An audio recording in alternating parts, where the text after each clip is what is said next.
Hello. So the small publisher Baron John Games just fulfilled a Kickstarter that is 4 small box card games that are shedding trick-taking games and are a ton of fun. This is a very small publisher with a small print run, so these games likely are not going to make it to retail. So check out Baron John Games if you want to get a copy of one or all of these. I am going to focus mostly on 3 Tricky Pigs in this video, but there is also Mystery Tricks. I mean, clearly it's not Scooby-Doo because they probably didn't have the IP for Scooby-Doo, but it's Scooby-Doo. And this one is cooperative for 3 to 5 players. And then we have Solar Eclipse, which this is for 2 to 3 players, and it is also trick-taking. And then we have Hen House, and this one is 2 to 5 players. And this one's really interesting because you have colors of eggs and colors of cards. And so the way that you can combine things to play them out of your hand is really fun and puzzly. So those were those 3, but the one I want to really focus on because I played it the most is 3 Tricky Pigs. And the co-designer of this, Andrew Stiles, designed a game from 2025, Wine Cellar, that I really, really love. So I was very excited to try this when he reached out and asked if I would like to try his new game. So this is a trick-taking game, but of course it has a twist because we no longer just play rook or hearts or spades. We play games that have those as their DNA, but we've twisted them so that they are a little more fun. So in this game, the distribution of the cards is quite interesting, and every player will get a card showing that. So the straw pig are numbered 1 to 10. The stick pig are numbered 1 to 10. The wolf has cards in there numbered 0, 11 to 20, and 31. And the brick pig, who is the hardest worker of all, has cards numbered 21 to 30. So that is how the cards are distributed within the deck. And if you're playing at 3 or 4, you remove a certain number of cards from the deck. And if you're playing at 5, you leave everything in. But we don't just have those cards in here. We also have Huff and Puff cards, which allows us to modify. Let me find some of them in here.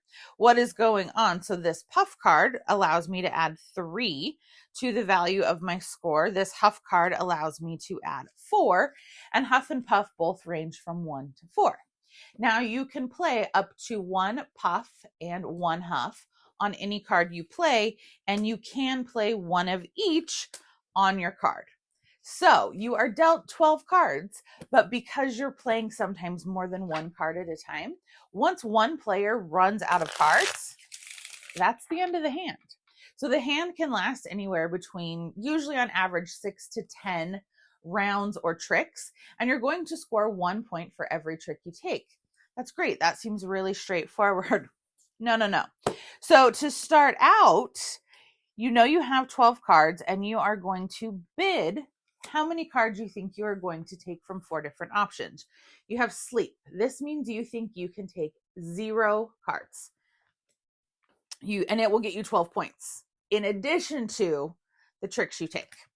You have, and it's really clear on the bottom. It will say 1 point for each trick taken, minus 1 point for each Huff and Puff card left in your hand. That is important.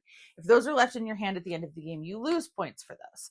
Then you have sleep, then you have play. You are going to take exactly 2 tricks, and if you do that, you will get 7 points. Also 1 point for every trick you took, minus 1 point for every Huff and Puff card. Work means you are going to take 3 or more tricks, and it's only going to get you 3 points. And then the last one is eat, and this is you win the most tricks with no ties, and you will get 2 points per trick 1, plus the 1 point minus the Huff and Puff cards. So those are your 4 different options. So when you decide what to bid, everyone's going to bid and keep it face down. And in a lot of games, you would then all reveal at the same time. No, we are not revealing until the end of our hand. So this is secret. I don't know what anyone else is trying to do, and they don't know what I'm trying to do. So that adds a layer. Then the way that it works is if there is no wolf card played in the trick, the lowest value card takes the trick. The laziest pig, congratulations, you were lazy, you win. However, if a wolf card enters the trick, it is now the most ingenuitive.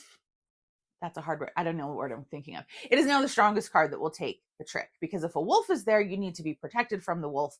Therefore, laziness is not rewarded, and the hard work of the brick pig or the 31 of the wolf is rewarded.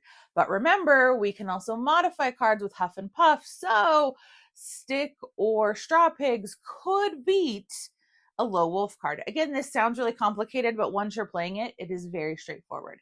You can also modify this a few ways. Like you can take out Huff and Puff cards if you're playing with younger players, things like that. And much like in Hearts or Spades, you cannot play a wolf card until wolf has been broken, meaning you have to follow whatever color was led. So if someone led with a straw pig and you have one, which is yellow, so if someone plays yellow, you must play yellow. If you don't have yellow, you can now play a wolf, and it is now fair game that other people can play wolves or can lead with a wolf.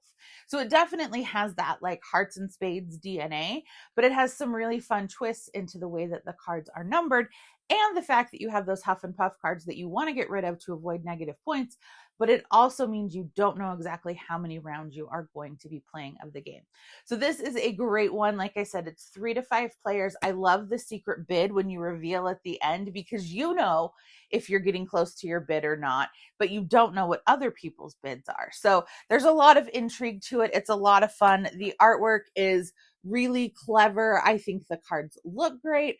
I have a great time with this one. Like I said, there is the collection of 4 from Bear and John Games. So you can go check out all of these and you can pick up one or all of them. I also really appreciate that they're not in a tuck box, but that they're in a nice thick box, and that the cards are really nice quality linen cards that do seem like they will hold up to a lot of shuffles. So those are 4 great games, and I focused on this one. If you want to know more about the others, let me know and I can do videos on those.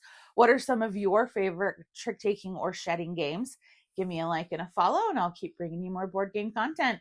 Thanks. Bye.